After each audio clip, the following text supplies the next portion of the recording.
जब कंपनी का प्रॉफिट ही 200 करोड़ है तो 1300 के बॉन्ड वहां कहां से खरीद लिए।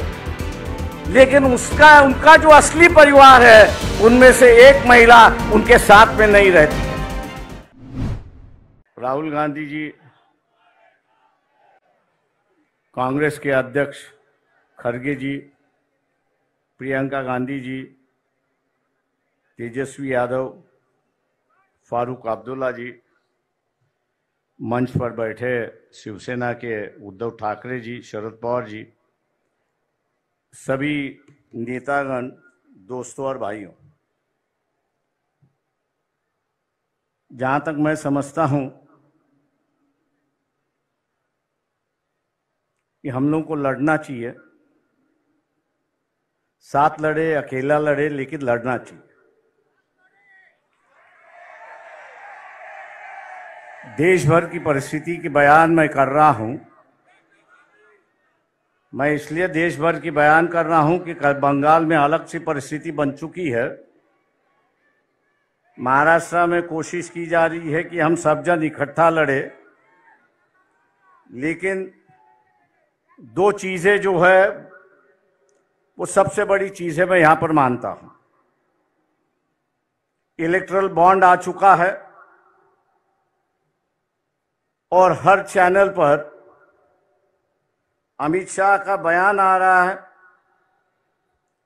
कि हमने जो है इलेक्शन के माध्यम से जो काला धन था उसको भगा दिया है।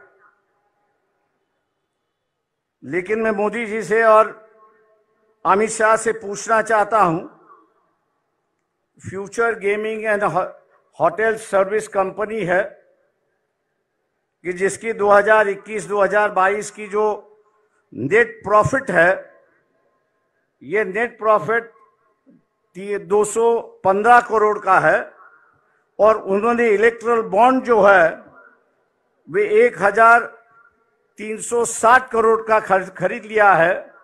जब कंपनी का प्रॉफिट ही 200 करोड़ है तो 1300 के बॉन्ड वहां कहां से खरीद लिए, इसका विवरण तो होना चाहिए। मैं ऐसे कई कंपनियों का नाम दे सकता हूं। क्या हम लोग इनको टारगेट करेंगे या नहीं करेंगे? मोदी से ये सवाल पूछेंगे या नहीं पूछेंगे?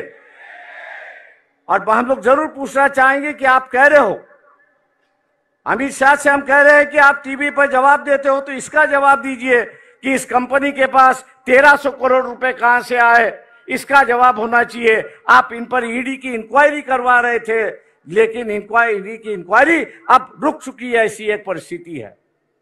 मैं समझता हूं कि एक मामला है कि जिसको हमने उठाना चाहिए। दूसरा, प्रियंका गांधी जी से मेरी नम्र विनती है कि मोदी जी कहते हैं कि ये देश मेरा परिवार है। ये बात सही है कि ये देश उनका परिवार है, लेकिन उनका जो असली परिवार है उनमें से एक महिला उनके साथ में नहीं रहती है। हो सकता है कि अगले साल के इलेक्शन में जो हो रहा है, मोदी जी दोबारा प्राइम मिनिस्टर ना बने। कांग्रेस पार्टी के अध्यक्ष से भी मेरी दरखास्त है कि हम लोग इस मुद्दे को उठाए और हिंदू समाज के अंदर फैमिली का जो रिश्ता होता है वो सबसे गहरा रिश्ता होता है। मोदी जी उस रिश्ते को निभाए, उस रिश्ते को निभाए और अपनी पत्नी को अपने साथ में लेके रहे। 2-4 दिन बाकी है, उसके लिए हम लोग को लड़ना चाहिए। मैं उम्मीद करता हूं कि खड़गे जी जब बात करेंगे इस पर जरूर अपनी टिप्पणी यहां पर करेंगे, क्योंकि वह हिंदू संस्कृति की बात करते हैं, हिंदू रिवाज की बात करते हैं, और वही रिवाज और वही उसको मानने के लिए तैयार नहीं। पर्सनल मामला है, मैं जानता हूं, लेकिन कल्चरल की चर्चा जो है ये आरएसएस ने शुरुआत की, कल्चरल नेशनलिज्म की गई, कल्चरल हिंदुइज्म की गई। अब वो अगर अदा नहीं कर रहे हैं तो मैं समझता हूं कि हम लोग की जिम्मेदारी होती है कि उनको उनकी बात समझाए और उसको अदा करने के लिए वो अपना अधिकार के लिए वो लड़े और हम लोग उनको सिखाए। ऐसी एक परिस्थिति है। दोस्तों, 5 मिनट का वक्त होते आ रहा है।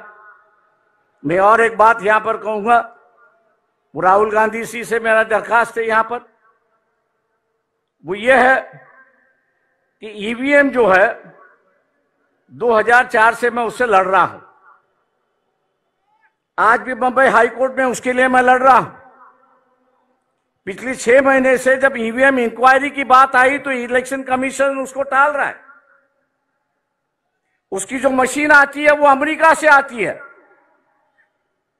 लेकिन वहां के जो चिप उसमें 2 है, स्टोरेज चिप जो है, वो यहां 20-20, 25-25 रुपए में मिलते हैं कि जिसको मैनिपुलेट होता है। राहुल गांधी से मेरी दरखास्त है कि पार्लियामेंट भी किस पे विश्वास करे, पेपर ट्रेल पे विश्वास करे और ईवीएम पे विश्वास करे। तो पार्लियामेंट ने कानून से कहा है कि अगर डिफरेंस आया, ईवीएम के काउंटिंग में डिफरेंस आया और पेपर ट्रेल की काउंटिंग में डिफरेंस आया, तो मानना है कि पेपर ट्रेल का जो वोट है वही आपको मानना है, ईवीएम को बगल में रखना है। क्या हम लोग इस इलेक्शन के पहले, इलेक्शन शुरुआत होने के पहले इलेक्शन कमीशन को घेराव डाले, सब पार्टियां उससे मिले कि अगर कोई कैंडिडेट अर्ज करता है, एप्लीकेशन करता है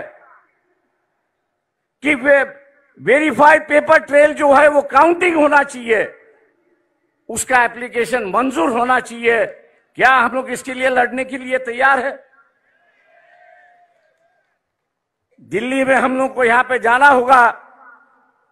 मैं राहुल गांधी से विनती करता हूं कि वो अगर डेट ऐलान करेंगे तो शायद हम लोग उसमें शामिल होंगे, बड़ी संख्या में शामिल होंगे, ये मैं आशावाद यहां पर करता हूं।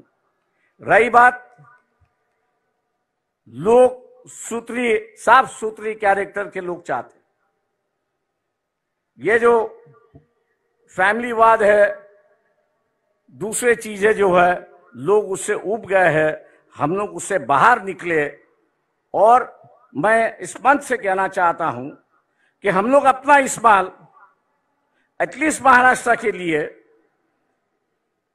परिवारवाद के लिए खर्च करने के लिए तैयार नहीं है। हम आपके साथ हैं।